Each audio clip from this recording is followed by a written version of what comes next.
There you go.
Thank you, everybody who went ahead and stayed through that video there. Nate, I'm hearing some feedback from your microphone, by the way, so I'm going to mute you for a second. Um, Welcome back to Tuesday here on the 49ers Goldmine channel. Uh, have some things to talk about, whether you want to get into the Tom Brady discussion and him sneak dissing. We're going to discuss that. Melvin Ingram's name has came across the internet, mainly because Jason Brett decided to literally at him about being in red and gold. And finally, let's talk about some realistic expectations for Javon Kinlaw. Just like Melvin Gordon, his name has been floated around of late, mainly so because his teammates are just saying like this guy's could have an all-pro season. It was Samson Ebukam who went ahead and said that. So Nate and I are going to discuss those topics moving forward today. We're probably looking at 30 to 40 minutes with today's show. And once again, all 49ers content you want to go ahead and check out is on 49ersgoldmine.com, as well as 49ers Goldmine Twitter handle. You'll see some great articles that got published over the last day or so, and as well as the Niners Nation podcast named after Nate, who's here with me today. He said, "Hey Leo, like, should we change the name? I know it's kind of just outlining myself, and you're not involved on the name." I said, "No, keep it. It's fantastic." And I doubt I'm gonna think anything more clever than Niners Nation. So new episode day is up there, just like every other Tuesday. New episode of Nine Nation, and see if Nate has that feedback still. How's everything going? I'm doing all right. How is it better now? I was I still hear it, but you know what? We're here. We'll roll with it. Let's get started. How are you feeling?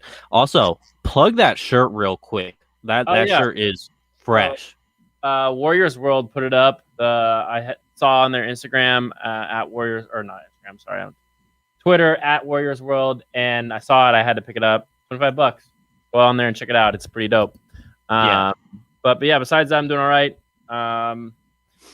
Been working so hard to not talk about this Jimmy Garoppolo Trey Lance thing on the Niners Nation podcast, but it just keeps coming.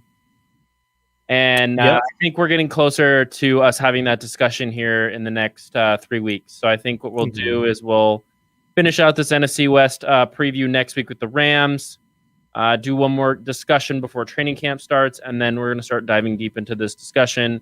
Maybe bring on a couple guys to talk about, why they think Trey Lance should start, why they think Jimmy Garoppolo should start. But I think we're really close to that discussion really starting to kick off, because I don't think we can get away from it anymore. Yeah, well, of course, obviously, once it gets closer to week one, we're going to have that discussion. And this kind of entails it here is Tom Brady, what he said, what was it, like at Verts podcast or whatever it was. I think it was somewhere within that realm of Fleets First, to where he was talking about a team that he was thinking about signing with, obviously, before he signed Tampa Bay Buccaneers. And he said that things didn't really go further in discussions because the team decided to stick with that motherfucker per Tom Brady. And like there were so many scenarios that were going down with Tom Brady last season. It wasn't just 49ers and the Tampa Bay Buccaneers. That's something I want to make clear. whether how we feel on Jimmy Garoppolo as of today or as of yesterday when that video went viral, where there was also the Chicago Bears who had slight discussions from what I understand. There was the Tennessee Titans who had slight discussions from what I understand. There's the Los Angeles that everybody gets because John Herbert came on the way he did, but they were also in Tom Brady's mistakes, and of course the 40, they discussed it within their office and their building as well. Who do you think he sneaks in? Like, do you see it as sneak this in? Because I know Tom Brady basically will call anybody a motherfucker. Like that. I thought about this a lot yesterday, and when you think about the teams that Tom Brady wanted to play for, it's in the NFL. Oh, you're lagging super bad. When you think about the teams that Tom Brady wanted to play for, so I'm like this: the Bears were there, yes, Tennessee was there, Raiders, all those teams. He was pretty obvious about the fact that there were only like 2 or 3 teams he really wanted to play for. Tampa Bay was the one that went out because I think they offered him more money, but I think he really wanted to play for the 49ers. And I think if we're thinking about Tom Brady and like him being frustrated with the fact that he's not going to get to play for his home team, this is him talking about Jimmy Garoppolo because he knows he's better than Jimmy Garoppolo because he is better than Jimmy Garoppolo. Like that's not even a hot take. Like that's not me going on Twitter making a hot take. Tom Brady's a better quarterback than Jimmy Garoppolo. He proved it when he was in New England. And so, it's a jab at him. Yeah, sure. But I think at the end of the day, like whether or not we had to watch Jimmy Garoppolo not play well last year because of the injury or whatever it was, at the end of the day, the Niners are in a better situation by not getting Tom Brady than if they did have gotten Tom Brady. And I think that there's a million different directions you can go with this, but I think the main point is that they had this awful season with all these injuries. And I think that the silver light or the gold light or whatever the slogan is, the light at the end of the tunnel is Trey Lance. And the fact that they traded, the farm away to go get him and all that stuff. But, the fact that there's a light at the end of the tunnel, whether or not you think Jimmy Garoppolo is the greatest quarterback of all time or you think he's the 12th best quarterback, I think he's the worst. There's a light. Real quick, it's how you could look at it as well as, say if they did get in a position to where they had Tom Brady, they did what the Tampa Bay Buccaneers did and won the Super Bowl. You can argue that the 49ers could make that trade to get up where they selected Justin Fields. So there could still be a light at the end of the tunnel.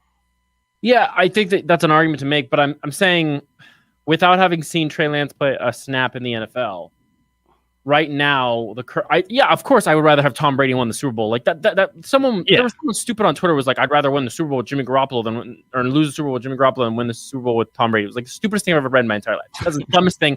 Whoever said it, I'm not going to put out names because there's people on Twitter. I'm not trying to talk. I guess I am trying to talk shit, but whatever. They're stupid for saying that. You're not talking crap. You're just being. That's facts. It's the stupidest thing I've ever heard in my entire life. Of course, I would have wanted to win the Super Bowl with Tom Brady. I would win the Super Bowl with any quarterback. Yeah, I don't care. I'd win the Super Bowl with Jimmy Garoppolo. I'd win the Super Bowl with Nick Mullins. I don't care. I know Nick Mullins could never get to a Super Bowl, but my main point is he did as a backup. My main point is that if they had gotten Tom Brady and won the Super Bowl, sure, that's dope.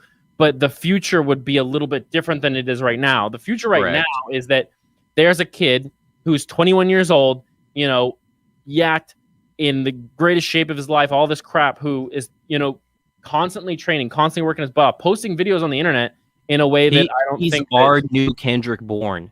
We lost Kendrick Bourne's workout videos, but we gained them back in Trey Lance. I actually like Trey Lance's videos way more than Kendrick Bourne's because I think that Trey Lance is showing, in these videos, how he's improved, how he's. So you don't like cone drills?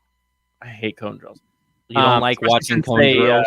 Cone drills made me think that DK Metcalf wasn't going to be good, and boy was I wrong about that.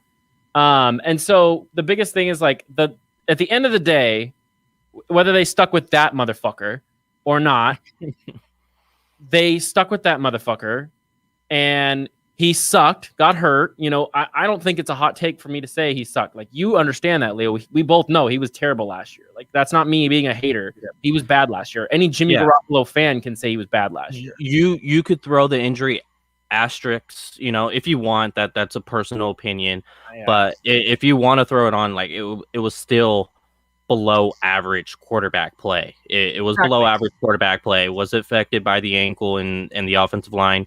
Sure, we could add in those factors, but at the end of the day, you're just looking straight.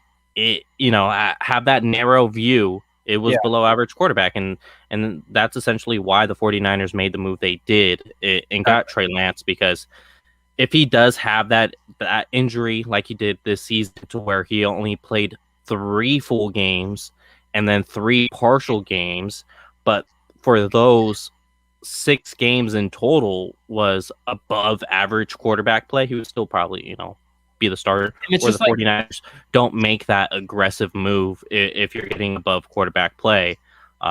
You never trade up to 3 if your quarterback is good and staying healthy. Like, that's the thing that I don't think. That's why the Lions sat on Matthew Stafford when he had those aggressive injuries early on in his career, because of potential that they've seen when they were saying, hey, he's going to have a full season.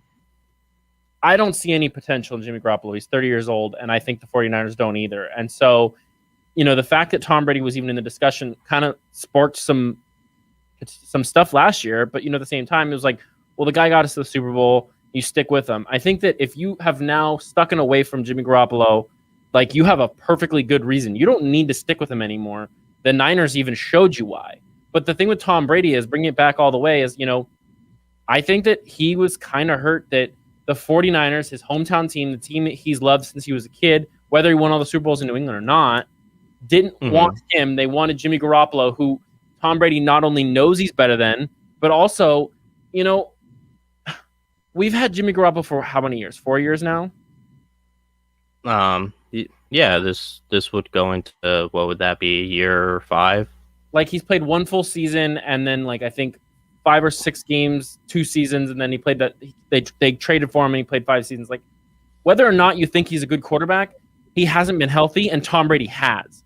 And so, if the discussion was between San Francisco and Tampa Bay for Tom Brady, and they said, "Oh, we're sticking with Jimmy Garoppolo," I'd be pissed too. And so, I understand exactly where he's coming from. I understand exactly what he said, and if that's what he's referring to, which I 100% think it's San Francisco, because that would be the team that he would be the most hurt that they didn't take him, then he has a reason, and he's not wrong. And so, if you want to defend Jimmy Garoppolo and say it's not him, then that's fine. But the evidence in that video and the way that he talks and the way that we've heard Tom Brady is just too obvious for it not to be him. Okay. So I'm not sure if it's the 49ers, to be on my opinion. The reason why is Tennessee had a Super Bowl roster, especially when you had Derrick Henry running the way he did in the playoffs. They bounced the Patriots in the first round of the playoffs. They bounced Lamar Jackson, and then they had a lead, a 2-score lead against the Kansas City Chiefs in the AFC Championship game. So they had a Super Bowl roster. Whether they win a Super Bowl or not, I'm not going to get into that discussion. But that was before they decided to max out Ryan Tannehill, is what they would call it in an extension in NBA world. Before they decided to pay out Ryan Tannehill, there was that legit discussion: does Tom Brady go buddy up with Vrabel and go try to create some magic there in Tennessee? So I think there was a real discussion there with him joining, and whoever made the final decision, or whoever was in the collective decision on, I think came up with, let's protect long term rather than short term. Super Bowl roster now. Let's go with Tannehill, because we can get, say, minimum 5 years of him compared to minimum 2 years of Brady, or Tannehill probably realistically has a lot more than 5 years with the NFL age and the. And then another discussion that was out there was, say, the Chicago Bears. Who the hell do they have blocking Tom Brady? Nobody. It's not Trubisky. Sorry, Jordan. Trubisky's not blocking Tom Brady from going to Chicago. What was that? It might be Nick Foles, because he beat him in the Super Bowl. But I mean, that would be the only other person. Yeah. It might be Nick Foles, because Nick Foles beat him in the Super Bowl, and he knew he was better than Nick Foles in that Super Bowl. And they went and traded for Nick Foles, and Chicago did instead of going in and get Brady. Yeah. And then the other team is that I can think of is probably the Chargers, and I know the Chargers were they were in it till the end. And that's just a team that I can think of. He could probably that because they took quarterback of the future with Justin Herbert, and their plan the whole time was to go ahead and start Tyrod Taylor. If you got, they're going to go with Tyrod Taylor as their stopgap quarterback. To me, I would think Tom Brady would also say, "Oh, you guys are going to go with that motherfucker." Like I could picture him saying that about Tyrod Taylor. And once again, when Tom Brady says that about a player, I think that's just the way he speaks. He's not using it, to sneak this is basically what I'm saying here. He's not using that. That's just his language and how he talks. But I don't think it was the 49ers. I truly don't. I think it was possibly, see, where you say he had so much emotion, that's where it makes me think Tennessee, because him and Vrabel are buddies. Like, why would he not want to go partner up and go stay with Vrabel? I'm not sure. I don't think it's the Titans at all. I think that they had been with Tannehill and they just given him that contract before last season. So I don't think that it was. I think it was the Bears argument is the only argument I've heard that makes any sense outside of San Francisco. And people can pretend like Jimmy Garoppolo and Tom Brady are these. Tom Brady threw Vrabel a touchdown pass in the Super Bowl. Like, let's not forget that. And also, it was what's his name that covers the Denver Broncos? That's always beefing with somebody on Twitter. Oh, I can't think of his name off the top of my head. But when he stole Crabtree's train, Ben Albright. Ben Albright. You're talking about actual Ben Albright also tweeted, I want to say an hour ago, saying that it's his belief that it was Ryan Tannehill. Tom Brady was calling that. Yeah, but that Ben Albright's never right. So that's true. I don't believe any of these people. I'm going to say it's Jimmy Garoppolo because I think it was, and I whatever. Tyrod Taylor was never on the Patriots. He started off on the Ravens, went to the Bills, went to the Browns, and then went to the Chargers. Yeah. I mean, whoever it was, it didn't really matter in the end of the day. Like, we all know what happened at the end of the day. We just said Jimmy Garoppolo was bad last year. It leads us to getting Trey, and we all have to hope that Trey is just going to get this team to the playoffs, because I'm getting really sick of this.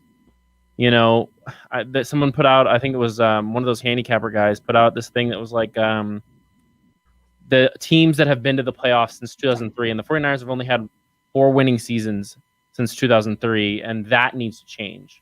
And that does need to change. Like, the Super Bowl appearances are nice, but it's like they didn't win none of them, so that's why it still stings.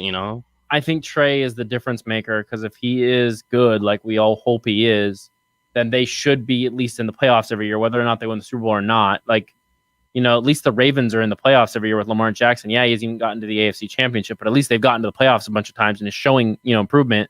Look at the Bills. They were in the playoffs every year that Josh Allen was there. I just want that. Once we have that, then we can start talking about the Super Bowl. But I'm getting real sick of people in the mentions being like, well, we're definitely a Super Bowl team. I was like, let's just calm down with the Super Bowl thing. I understand I'm the hype train guy. Like, I get it. The thing is, like, when they are good and they make the playoffs, they make the Super Bowl 50% of the time. So I think that's why there's a discussion. Right it's now, not like a Cowboys. It's not like a Cowboys discussion where they can't even get to a title game. A discussion for another day is going to be this idea that they are hurt if they start Trey over Jimmy in their quest to make the playoffs. And that's a discussion for another day. I don't want to have it right now because it would take the whole show. But I'm saying, like, this discussion of Super Bowl for sure this season needs to stop. It needs to stop right now, because there's a team in LA right now that believes that they're better than us, and they are if Jimmy Garoppolo is the quarterback. And that's the thing that people need to realize. I'm getting real sick of this idea that we're the best team in the NFC West when we aren't even the best team in the NFC West. And they've had 4 winning seasons since 2003. Like, I get it, they were in the Super Bowl 2 years ago. The Rams were in the Super Bowl 3 years ago, and they're better. And so it's a complete different tangent, but that's the thing that I'm getting kind of annoyed about with this whole. I hear you. Just don't put the Rams head ahead against the 49ers, even if they do have Jimmy Garoppolo. Okay, I'm just kidding, because Jared Goff is obviously the outlier in that situation. Jared Goff is the outlier in that situation. And Jared Goff's better than Garoppolo. Okay, you're saying the 49ers aren't the best in everyone's, has their own opinion. Some people believe they're the best, some people think they're the worst. Who the hell knows at this point as we sit in June? But if they are going to get better, it would be by signing Melvin Ingram. Jason Verrett literally tweeted at him saying those dread look good in red and gold. Should the 49ers sign Melvin Ingram? When you look at it, is Dee Ford reliable to last all 17 regular season games? Samson Ebukam has shown to stay healthy. Nick Bosa's coming off an ACL. You don't really want Armstead on third down at the off the edge. You want him in a 3-tech situation. So, like, where are you at with this Melvin Ingram situation? The way I feel about defense, and this is something I've said since the day you met me, is I feel like no matter how bad your secondary is, if you have a pass rush, you're good. And so the 49ers, I think, should spend as much money on pass rush as they can, especially if they're going out there with a rookie quarterback or whatever. I think that having a better defense helps out the offense, and it helps out the secondary. And right now, it looks like our corners are Jason Verrett and Emmanuel Moseley. And, those aren't bad corners. I like Jason Verrett, but he's a one-year wonder. And Emmanuel Moseley is good, but he's susceptible to certain things. DK Metcalf ate him up last year. And so having the best pass rush possible should be your number one priority over everything. And they didn't draft any pass rushers in the draft this year. And Ingram's just sitting there. Like, if they didn't give him a shot, I don't know why the Seahawks aren't calling him, to be completely honest with you. Because I talked to a Seahawks guy last night, and they're banking on Carlos freaking Dunlap. Like, they're banking on Kerry Hyder, who's a one-year wonder. Melvin Ingram's done it forever. Like, why more teams aren't calling him, I don't know. It feels like there's something more to that. Like, for someone who's that good at pass rushing to just be sitting he's missed 12 games over the past 2 seasons. And that's what Raymond's hinting at here. Yeah. I mean, the 49ers are often hurt, so what would be the difference? I bring in more pass rushers. You can never have enough pass rushers. That's my honest-to-God opinion on everything. Now, you can never have enough pass rushers in this league, and the Niners have one of the best pass rushers in the league, and bringing in more guys to bolster that never hurts. And so, absolutely, yeah, bring them in. Let me tell you this, or ask you this. Yeah. There's going to be people, Niner fans, that don't watch many Charger games, as they shouldn't. I'm not saying they should. You should not. Phenomenal. The first thing they're going to do is Google search Ingram, look at his stats, see he had 0 sacks in 7 games. What's going to be your response to that? I mean, look at the total sample size, not just recent. I mean, you're going to sign him for budget. You're not going to sign him for a ton of money. Like, you're not going to be paying him a bunch of money, and it's just having more depth. Like, injuries are going to happen in a 17-game season with a lot of car crashes. Like, it's going to happen. And so the idea has to be to bolster what you have as much as possible and have a backup for everyone, have a backup for the backup's backup, We saw what happened last year. And I can guarantee you right now on this show, you can quote me on, June 22nd at 4 o'clock Pacific time, someone's going to get hurt on the 49ers this year. It's just going to happen. Like, and so having someone there in case that happens or when it happens, it's smart. I know Nick Bosa's a freak. Nick Bosa's a freak, but freak things happen and people get hurt again. I mean, Nick Bosa getting hurt this season would suck. And Eric Armstead getting hurt, Kinlaw, any of them. Like, having more guys for backup purposes is smart, and that's what they should do. They should call everybody they can and have as many players as they can in that training camp. Yeah, so what I would say in response to that is Melvin Ingram is, one, he's a dog. That guy can find the quarterback. Not only he goes to sack the quarterback, he looks for strip sacks. He didn't have any sacks last season. He had an interception, and the biggest thing here is that he's not going to cost more than $6 million. He's not. I say that confidently. He's not going to cost more than $6. So if you get someone for his caliber for $6 million compared to a Dion Jordan, bringing him back for $1 million. Find a way to afford that extra $5 million to go get Melvin Ingram instead of Dion Jordan. And while before last season, Melvin Ingram had 5 straight of minimum 7 sacks. 5 straight in a row. Injuries kind of killed last year. A lot of guys, it was kind of hard mentally last year as well. Our rules change due to COVID. Now imagine being a millionaire and you got to stay home strictly and you can't do nothing. Like, their lives are truly, really affected. Guys are like, they have a fan, they don't mind being home, you get locked in. Everyone's not like that. So if the difference here is $5 million from Melvin Ingram compared to a Dion Jordan, find that $5 million. I'm not going to try to calculate it because I know Parag is way better than I am at finding that budget money, but I think it's kind of a no-brainer if he's sitting out there for $6 million. He fits your scheme. He fits your system. It's the same exact system that he played for years under Gus Bradley. He's not going to be switching or doing anything different than he's ever done in his career. That's where we've seen vets go play somewhere else in a new system, and you don't see their old selves. They kind of just flame out of the league, and they're only recognized because of what they once were. That wouldn't be Melvin Ingram's case if he came to the 49ers, because it's literally the system he's been playing for a while with the Chargers under Gus Bradley. So, and then he goes from one Bosa brother to another. He had plenty of years with Jason Verrett. I think it kind of gets as a no-brainer if the difference is $5 million compared to an Ingram to Jordan, because I could say that you have Melvin Ingram. See, and that's the thing. We brought up that he's missed 12 games over the past 2 years. With the 49ers defensive line, he's not going to be so relied on, depended on, compared to what he was with the Chargers, because, hey, Joey Bosa missed quite a few games. So Ingram had to be that guy. He faced a ton of double teams when Bosa was out. And when Bosa's in there, Joey Bosa, I'm talking about, he just balled out. He balled out, and like you said, he can start. He's a really good run defender. That's another thing you want to look at outside of the sack totals is how's this guy against the run, and he's fantastic against the run. Yeah, I mean, he just might want to start. That's might be why he hasn't signed yet. And if San Francisco can be like, hey, we'll start you, I just don't know if they could say that, because no, they can't. They can't, because you want Eric Armstead on the outside. You don't want Melvin on the outside.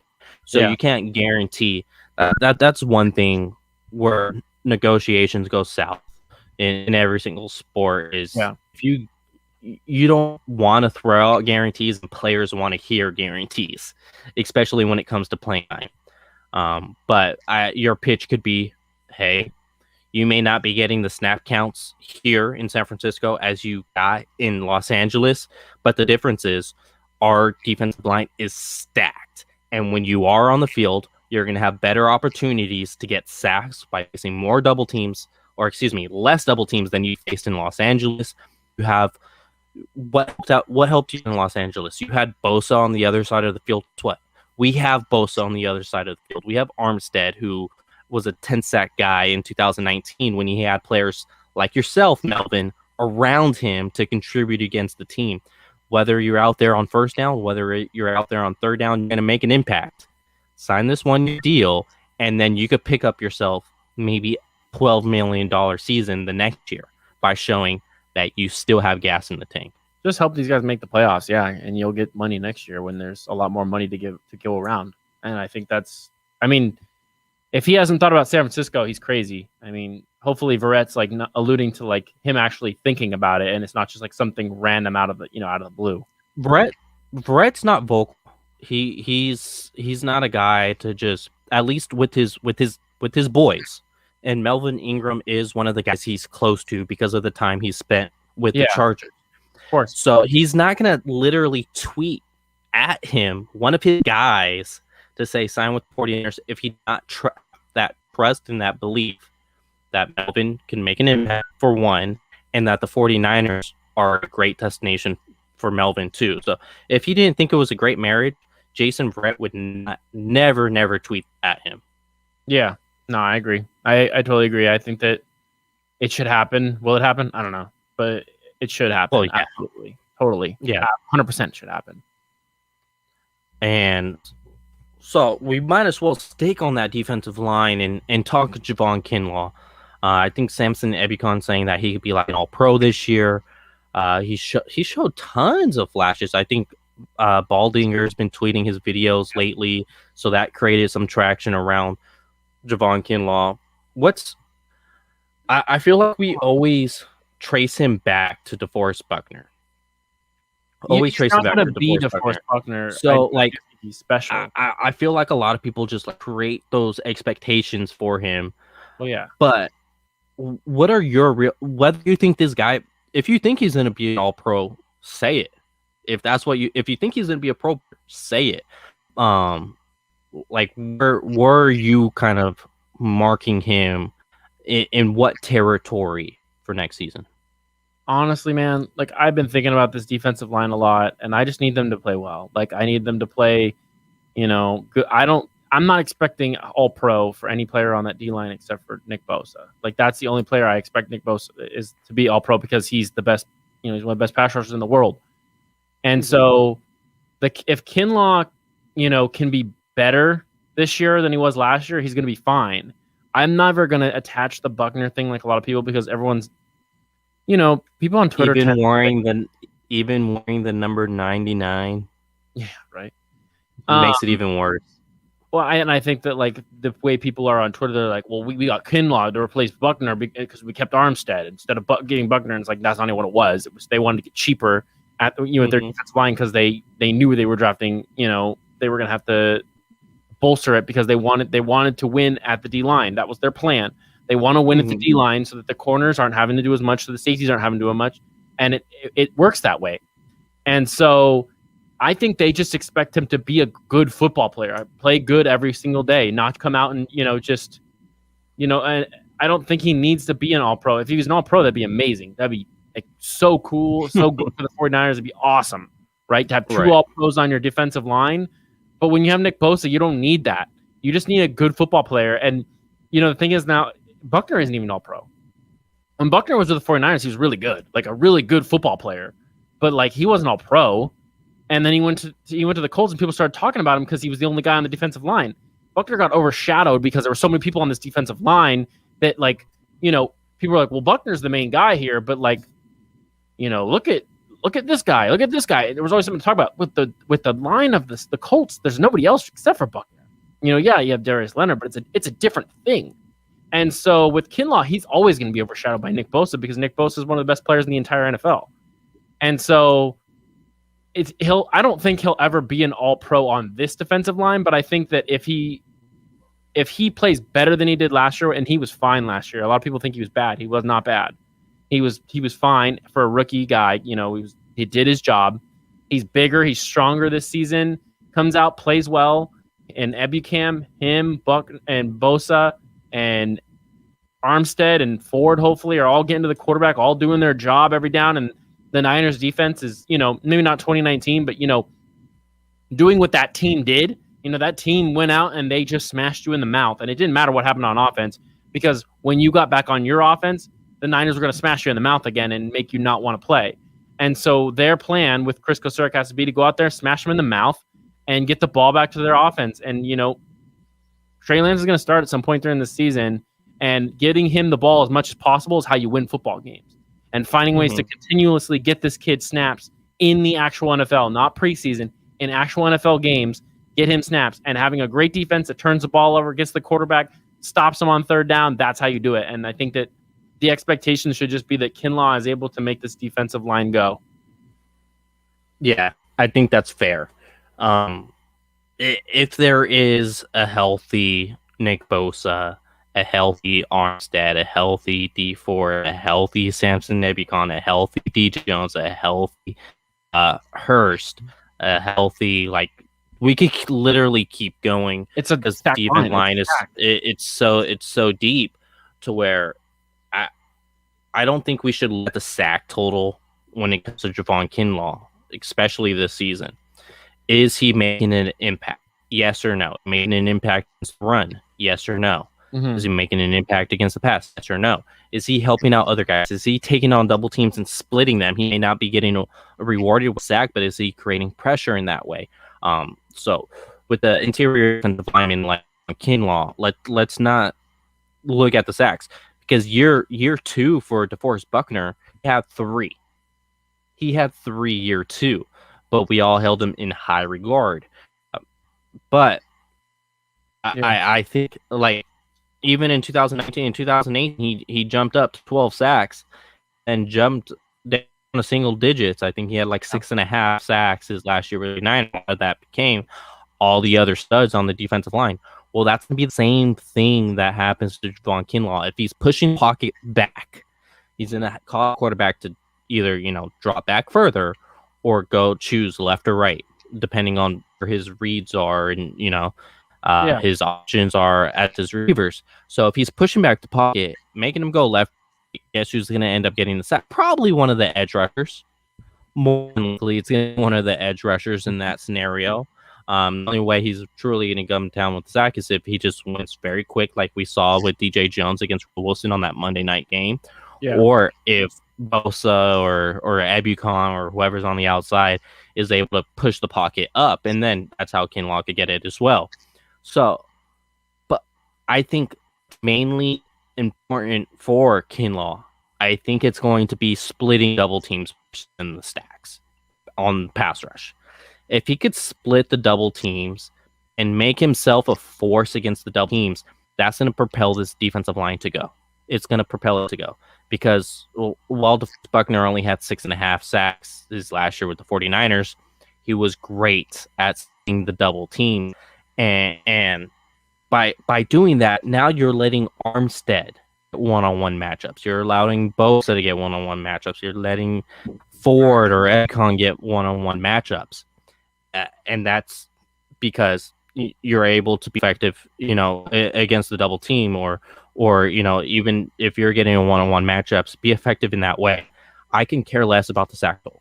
I want to see how many pressures he's getting. I want to see how many QB hits he's getting. Is he becoming a force? Is he making the quarterback, boot out to the right, or do something that the quarterback does not want to do? Make the quarterback play off script. That's what I want to see from Javon Kinlaw. I think he has a high ceiling. I think he gets there. He's not a pro ready DeForest Buckner, and that's ultimately what we got to understand. It's, could this guy be better? Yeah, sure. Is he going to be better by year 2? Absolutely not. DeForest Buckner had 9.5 sacks last season. I don't think Kinlaw's going to get there yet. It took year 3 to get double digit sacks. So I want to see Kinlaw affect the game, so than just a sack total, make myself better about it. I just think that this team's D-line is what's going to keep them in games, and what's going to keep them having this ability to make the playoffs this year, which is what we want. At the end of the day, you just want to make the playoffs, and I think that this D-line, whether or not they add Melvin Ingram, I'd love to have just more depth. That's why we talked about it. But they're good enough right now as built to make the playoffs. Now, are they good enough to win the Super Bowl? Like, I'm not going to say that, because, that's how you get yourself in trouble. But this defensive line is good. And if they all, the players that need to take steps up and get better, or they, I just don't want Kinlaw to stay the same. Like, I want him to get better because he is a rookie. Like, generally once you get, 2 or 3 years in your career, or, maybe 3, 4, you're generally the same guy. Like, you're not going to get too much better. You are what you are. So in the time where we get to see him get better, I'd like to see him get better ideally, but how much better, I could not tell you how much better I think he'll get, but I think he's going to be good, and I think 49er fans are going to be really happy with the pick at the end of the day.